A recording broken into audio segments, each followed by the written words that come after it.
Hey guys, what's up? How are you all doing? I'm sorry, and I'm sorry again that I haven't done a video in a very long time.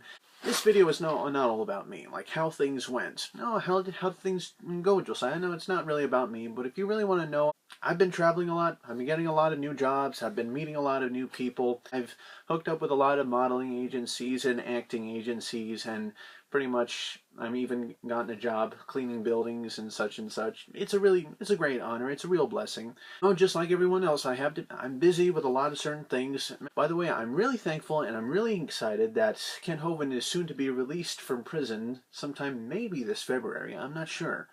I don't want to jump to conclusions, but I'm just saying that's what I've heard.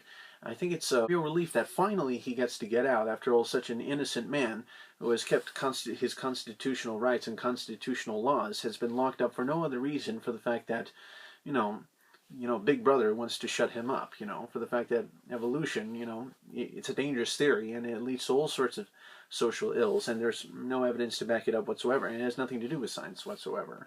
The 7 C's of history is what I want to talk about. That's what I mean by how things went. What's the history of the universe in accordance till now? I would like to talk about our origins. Now the fact is, our origins are not a side issue. They are an important issue. They are vital to our understanding. Because what you believe determines how you behave, whether you like it or not. Now, if that bothers you, what I say about the fact that God created this world and the world is only 6,000 years old, hey, as much as the world is round, the earth is young. If that bothers you, I'm sorry, call me Bubba, call me Hey You, call me Jojo, and let's get back to the story. Let's get back to the subject. Now, the fact is, the 7 C's of history starts with creation, and corruption, catastrophe, confusion, then Christ, cross, and consummation. Now, what are all these all about? Well, going through them one by one, creation. The earth was created. Everything was perfect, and there was mostly land and a little bit of water, and there was mostly water in subterranean water chambers. And the fact is, there was no such thing as clouds. There was no such thing as rain before the flood. The water came up under the earth to, like, water the whole ground. Before the fall, everything was vegetarian, and people try to say, oh, you're really insane to believe that lions and bears were all vegetarian. Well, some of them are still vegetarian today. There was even an article in Creation magazine about a lion that would not eat meat, that refused to eat meat. And here's the Creation magazine that contains that very subject. Right at the bottom it says, the lion that never ate meat. It actually has this article, the lion that wouldn't eat meat. So a long history and a long article about the lion that was vegetarian. This is not a mutated animal. This is just a catchback to the original creation. All animals were like this. Just because you have sharp teeth doesn't mean you're a meat eater. It just means you have sharp teeth. And perhaps a lot of vegetables before the flood got even bigger, so perhaps the T-Rex or tigers or lions needed those sharp teeth to eat such hard vegetables. Creation totally 100% upheld by God's power.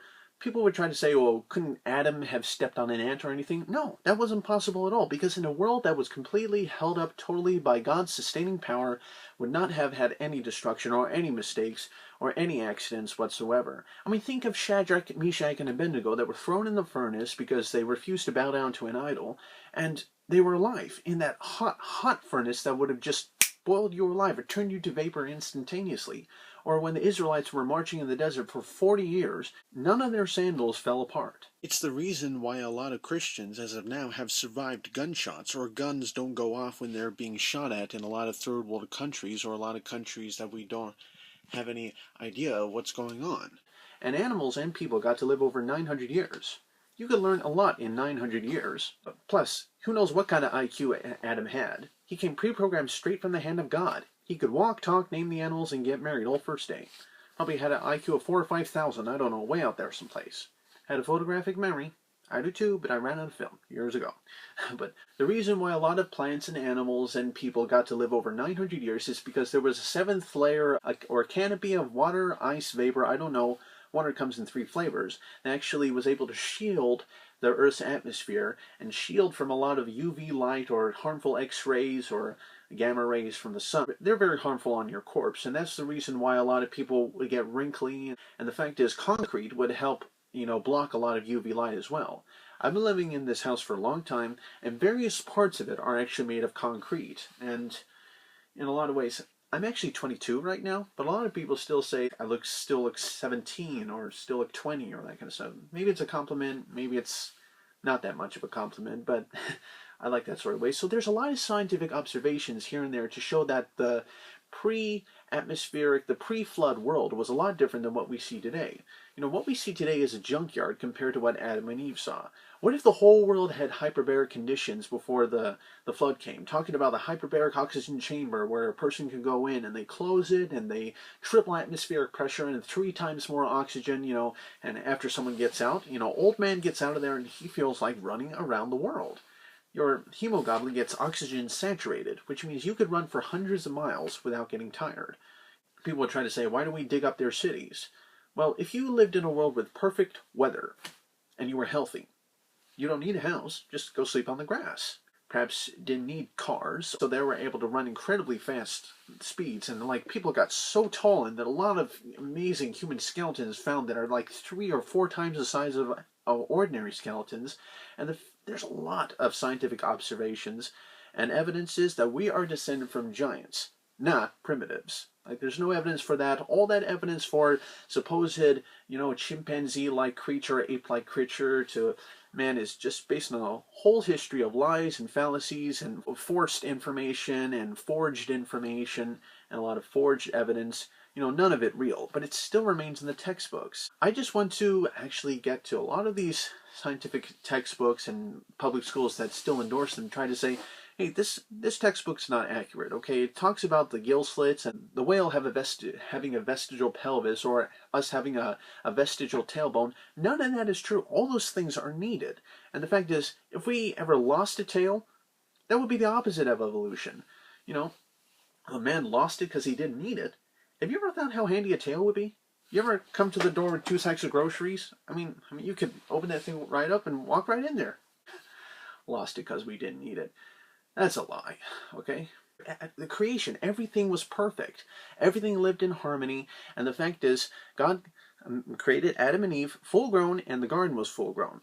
God did not put 2 babies in the middle of the garden and give them a bag of seeds and here, plant these quick. Everything was totally grown and fully mature. Adam and Eve had all the genes stored up, in fact. They had all the genes of the world stored up, and God gave them a choice to choose between right and wrong. That's why he created like the tree of life and the tree of the knowledge of good and evil. He said, if you eat off that tree, you shall surely die. Spiritually, and they eventually did die physically, because everything before the flood was so healthy and so perfect. I mean, they would have lived forever if they didn't sin at all, but almost 1,000 years. Living over 900 years. That's amazing. And then there's corruption. The devil said, if you eat off that tree, ye shall be as gods. Because of that, sin came into the world, and now we're living in a junkyard. We're living in a fallen world, in a destroyed world, a physically and spiritually destroyed world. And so there's so many cults and so many religions today that say you can become a god. Even the theory of evolution, man is the god. And so that's why it's one of those, it's still religious, and it's still a false god in religion. Of course, people would try to say, skeptics would try to say, oh, snakes don't talk. How could the snake, you guys believe in talking snakes? Of course snakes don't talk. The fact is, Satan exists and his demons exist, and Satan was the one who inhabited the snake or turned himself into a snake, and that's why he was able to talk.